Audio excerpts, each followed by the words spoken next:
Thank you so much for being here with us, Grant. Welcome to Closer Control Real Talk, where we will be diving a little bit into deep regarding the real estate challenges as well as the current activities which are happening in the market today. So before we go a little bit into it, I would like you to, if you could like give us a brief introduction about yourself and then tell us about your investing as well as your wholesaling business. Definitely. My main role within my brother's company is being the disposition manager, meaning that whether we acquire property or get a property under contract, I'm the one selling it. Whether we list it, I'm talking to the agents. Whether we assign it or wholesale it, I'm the one talking to the buyers, getting to the closing table, or if we even take it on in our portfolio and rent it out and lease option it or just rent it out in general. I'm the main one qualifying qualifying the renter and then doing the management of it. Outside of just wholesaling, our investments mainly just come from the business itself. I personally do not have my own investments. I would like to pretty soon, but as of now, capable partners or Cable Partners LLC, my brother's company and I's company. We own three properties out in Georgia, in which we are currently lease optioning two of them, and then we're trying to get one more lease option in the final one. Well, that's great to hear. And what exactly would you say is the current market which you are actively working on right now? A lot of my work is currently just wholesaling, and because you can wholesale virtually everywhere, I've been reaching a lot of Indiana, Ohio, Georgia, and Florida. So I'm getting a lot of deals from those areas, whether it's from inbound or another wholesaler comes to me and asks me to help them sell for them. And what would you say that you're seeing in today's market, which is different from last year? Any particular trends which you're seeing that's actually a little bit different right now? In terms of the dispo side, I'm seeing a lot of investors are a lot more strict with their criteria of buying compared to last year, where we were able to sell many deals. Investors were a lot more lenient or had a lot more slack in terms of their buy box and what they want to buy. But nowadays, I'm seeing a lot more investors saying, if it doesn't meet my strict numbers or if it doesn't meet this criteria, I don't want it at all. Granted, that makes things a little harder on our side, but in terms of dispoing deals, but you just got to get creative with it and find different ways to get as many eyes on your deals. Great. And what has been your biggest opportunity, especially in the current real estate landscape? In terms of lead generation, I use Closer Control, which the CRM Connor, my second youngest brother, is currently operating and, selling. We were his first customer, and one of the biggest things you can identify quickly is just how quickly you can follow up with people. In terms of follow-up and lead generation, on the dispo side, it's a little more different. If anything, for the dispo side, in terms of follow-up and lead generation, it's just spreading your wings, trying to get it in front of your deal, in front of as many people as possible, as many qualified people.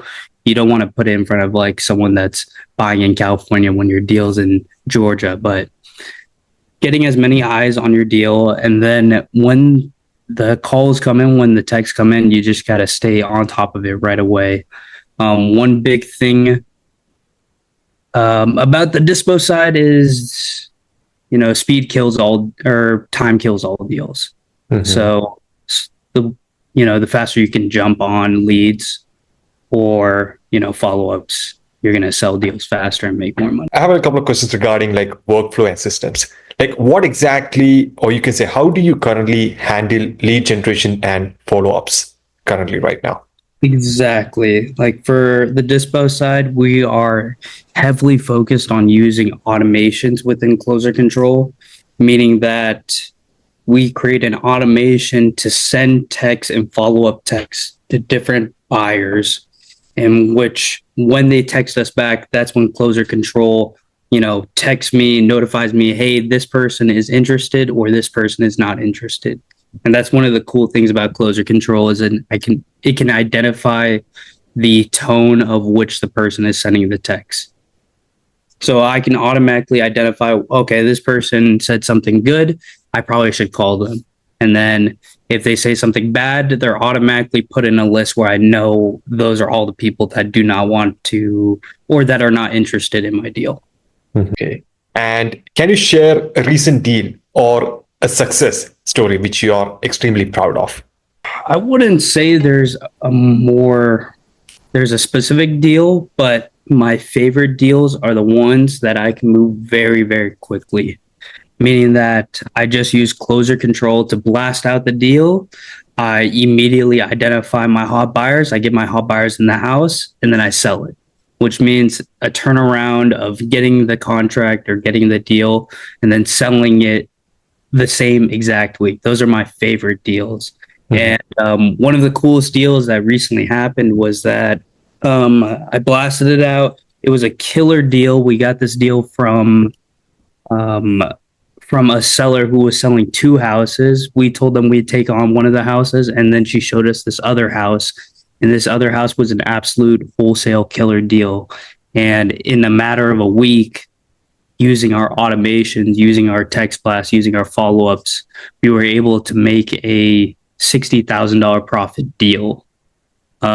Now, granted, we haven't closed on that deal yet. It's just a matter of getting title back and running everything. But, so long as we're on top of it and so long we're quick with it, we're going to get to that closing table. And that's a nice big paycheck for, the year of 2025. Amazing.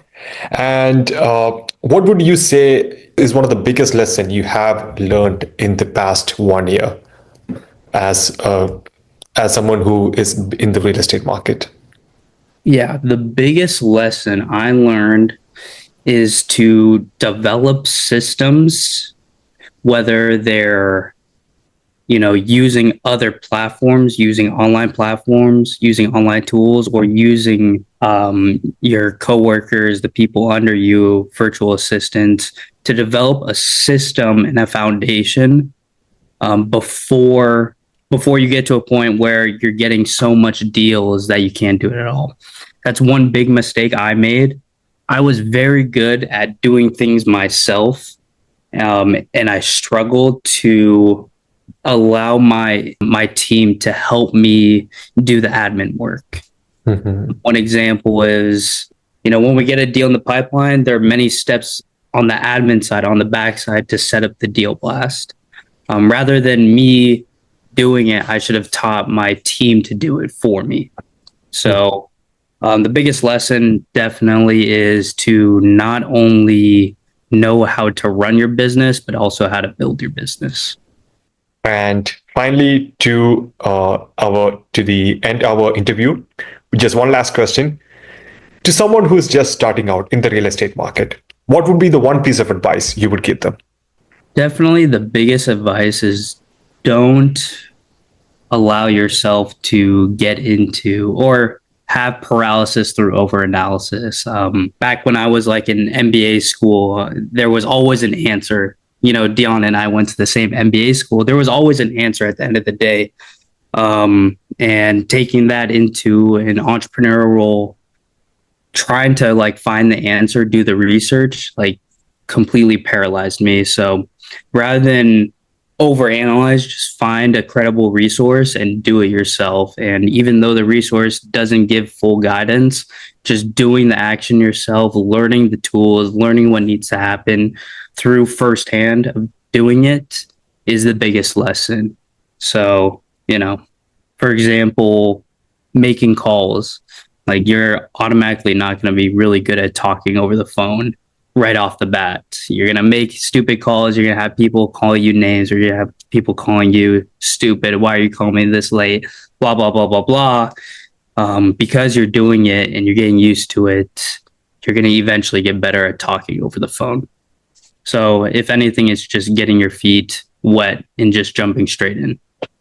Well, thank you so much for that very insightful answer, Grant. And also a lot of thanks for here with us today, like being part of the Real Talk with Closer Control. So tune in next week where we will be updating a new interview with a new real estate investor who will be giving his insights or the strategies regarding what's exactly happening in today's market. With that, thank you. You have a great day.